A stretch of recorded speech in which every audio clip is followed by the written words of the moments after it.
Student, आज हम discuss करने वाले हैं क्लास 9th के फॉर्मूले। चैप्टर वाइज सारे फॉर्मूले हम देखेंगे। तो यहाँ देखना, चैप्टर फर्स्ट है हमारा नंबर सिस्टम। नंबर सिस्टम में हमें फॉर्मूले हैं रूट ए इंटू बी।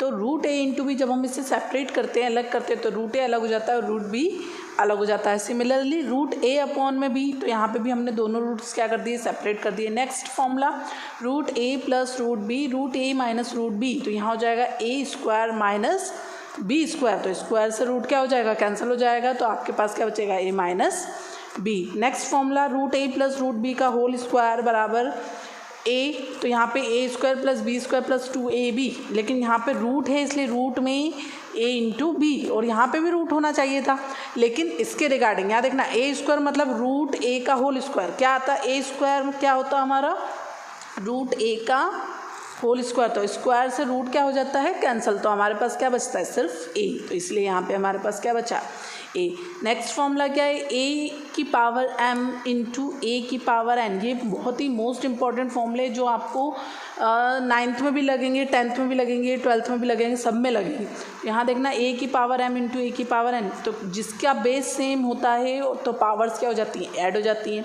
नेक्स्ट ए की पावर m इंटू एन, तो ए की पावर m इंटू एन, ए की पावर m अपॉन में ए की पावर n, ए की पावर m माइनस n। यदि डिवाइड में हो तो माइनस हो जाता है, यदि मल्टीप्लिकेशन में हो तो क्या होता है, एडिशन हो जाता है। Next same a into B, तो ये हो जाएगा ए बी की पावर m। तो ये थे हमारे चैप्टर फर्स्ट के। सेकंड है हमारा पोलिनोमियल और इम्पॉर्टेंट चैप्टर। तो यहाँ देखना, first formula a plus B का होल स्क्वायर, तो बनेगा A square plus 2ab plus B square, then a minus B का होल स्क्वायर, तो A square minus 2ab plus B square. दोनों फॉर्मूले में सिर्फ पॉजिटिव और नेगेटिव का फ़र्क है। अगर यहाँ पॉजिटिव है तो सारी वैल्यू पॉजिटिव, यहाँ नेगेटिव है तो सारी वैल्यू नेगेटिव। अभी आप सिर्फ इसे देखिए, आगे नेक्स्ट वीडियो में हम क्या करेंगे, इसे आपको बनाना भी सिखाएंगे। Next formula A plus B, A minus B, तो फॉर्मूला हो जाएगा A square minus B square. Next formula A plus B का होल स्क्वायर, तो इसके यहाँ पे दो फॉर्मूले हमने मेंशन किए। यहाँ देखना, ये फर्स्ट फॉर्मूला और ये सेकंड फॉर्मूला। जो क्वेश्चन से उसको देख के आपको यहाँ क्या करना पड़ेगा, फॉर्मूला अप्लाई करना पड़ेगा। नेक्स्ट फॉर्मूला ए माइनस बी का होल क्यूब, उसके लिए भी हमने यहाँ पे दो फॉर्मूले मेंशन किए हुए हैं। नेक्स्ट फॉर्मूला है हमारा ए प्लस बी प्लस सी का होल स्क्वायर। यदि 3 डिजिट्स देख रखे हमें, तो हम कैसे सॉल्व करेंगे, तो इसको भी हम लगाएंगे A square plus B square plus C square plus 2ab 2bc then 2ca। Next इसी के रिगार्डिंग एक और फॉर्मूला हमने मेंशन किया है, और यहाँ पे इसी के हिसाब के 3 फॉर्मूले हमने क्या किए हैं, मेंशन किए हैं। इन्हें हम बना भी सकते हैं, लेकिन वो कैसे, हम नेक्स्ट वीडियो में देखेंगे। चैप्टर नंबर 3 है हमारा, यहाँ देखना, चैप्टर नंबर 3 हमारा है कोऑर्डिनेट ज्योमेट्री। अब यहाँ पे सिर्फ हमको ये समझना है, और इसके रिगार्डिंग हम चैप्टर 3 और चैप्टर 4 को कवर कर लेंगे। तो सबसे पहले तो ये होती है हमारी एक्स एक्सिस, ये होती है हमारी वाई एक्सिस।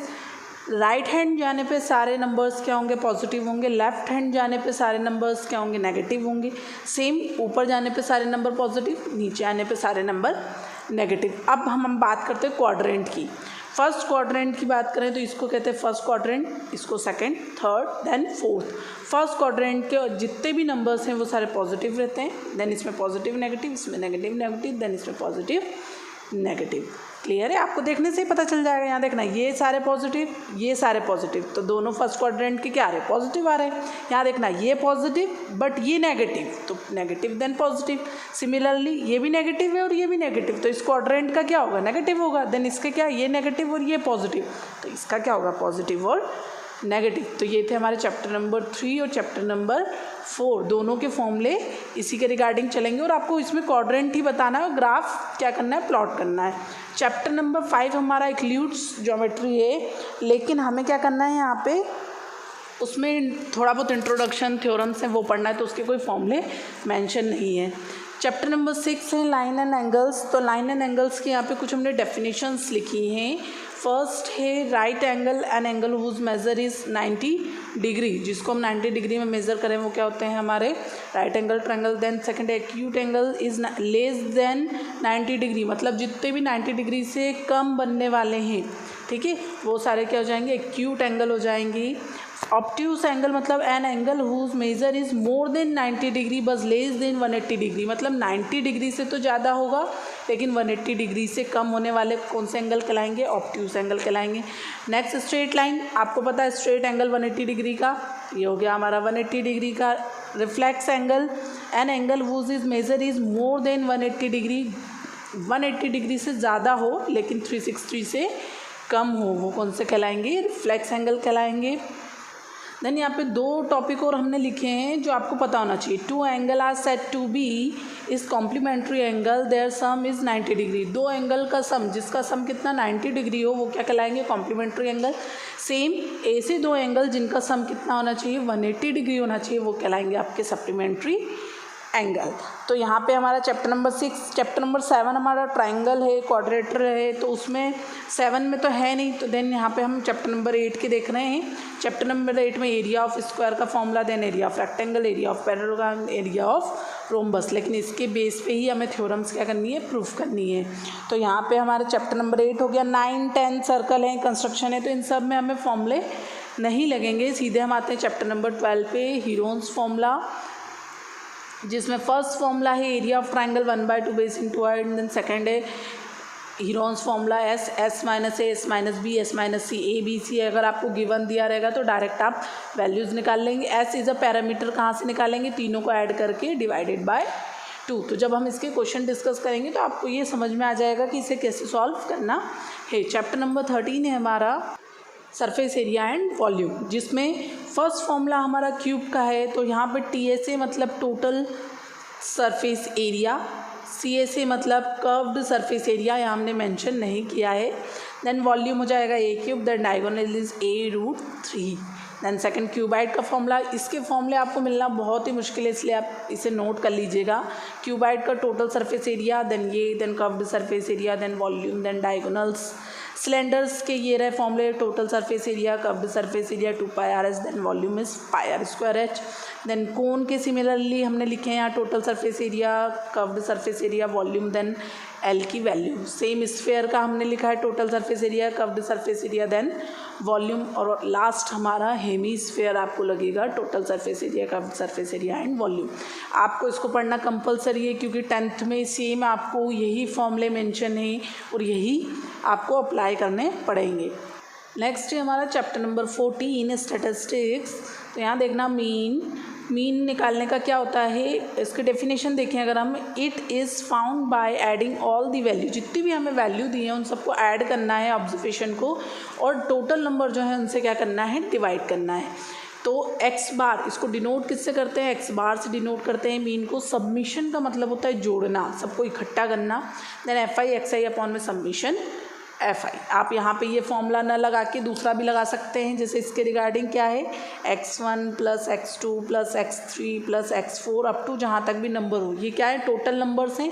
और नीचे मान लो टोटल नंबर 5 है, हम यहाँ 5 कर लेते हैं, तो डिवाइडेड बाय 5, ये फॉर्मूला भी लग जाएगा। नेक्स्ट है मीडियन निकालने के दो फॉर्मूले हैं। फर्स्ट, यदि n आपका क्या हो, ऑड हो, मतलब नंबर्स की सीरीज़ क्या हो, ऑड में हो, जैसे 9 हो, 7 हो। देन दूसरा क्या है, n इज़ इवन, नंबर्स क्या हो, पॉजिटिव हो, जैसे 10 हो, 8 हो, 6 हो, तो उसके लिए अलग फॉर्मूला। यहाँ पे देखना, if n is odd number then median, यदि नंबर्स क्या हैं, ऑड, तो यहाँ पे क्या हो जाएगा, value of n+1 divided by 2। लेकिन इसको आपको क्या करना पड़ेगा, सीरीज़ को सबसे पहले अरेंज करना पड़ेगा असेंडिंग ऑर्डर में। If n is even number, median क्या होगा, 1/2 n/2 term, then n/2 + 1 term. जब हम इसके क्वेश्चन सॉल्व करेंगे तो आपको समझ में आएगा कि हमें इसे कैसे सॉल्व करना है।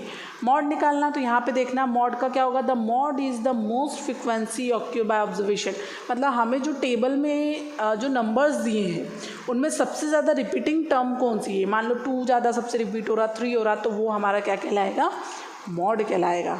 तो चैप्टर नंबर 14 तो हमने डिस्कस कर लिया। चैप्टर नंबर 15 अगर हम देखें प्रोबेबिलिटी में, तो सिर्फ हमें एक ही फॉर्मूला मेंशन करना है और उसी के रिगार्डिंग हम क्या करेंगे, सारे क्वेश्चन सॉल्व कर लेंगे। तो यहाँ देखना फॉर्मूला है हमारा P(E) बराबर number of trial in which E, मतलब जितने भी ट्रायल्स दिए हैं कि भैया इसमें ये हो रहा है, इसमें ये हो रहा है, देन नीचे टोटल नंबर कि उसमें कंडीशंस क्या हो रही हैं, टोटल नंबर्स क्या है। जैसे नंबर ऑफ, जैसे 2 गेंद का बोलते हैं ना, ब्लैक डाली देन ब्लू डाली, तो हम क्या करते हैं ब्लैक ब्लू का यहाँ लिखेंगे, देन टोटल नंबर ब्लैक कितनी है मान लो 3 है और ब्लू कितनी है मान लो 3 है, तो दोनों 3 + 3 कितना हो जाएगा 6। देन टोटल नंबर हम कहाँ मेंशन करेंगे, यहाँ मेंशन करेंगे। तो सिर्फ एक ही फॉर्मूला लग रहा है हमें प्रोबेबिलिटी में। तो ये थे हमारे क्लास 9th के पूरे चैप्टर 1 से लेकर चैप्टर 15 तक के फॉर्मूले। अगर आपको मेरा वीडियो पसंद आया तो उसे प्लीज़ लाइक करें, शेयर करें और सब्सक्राइब करना ना भूलें।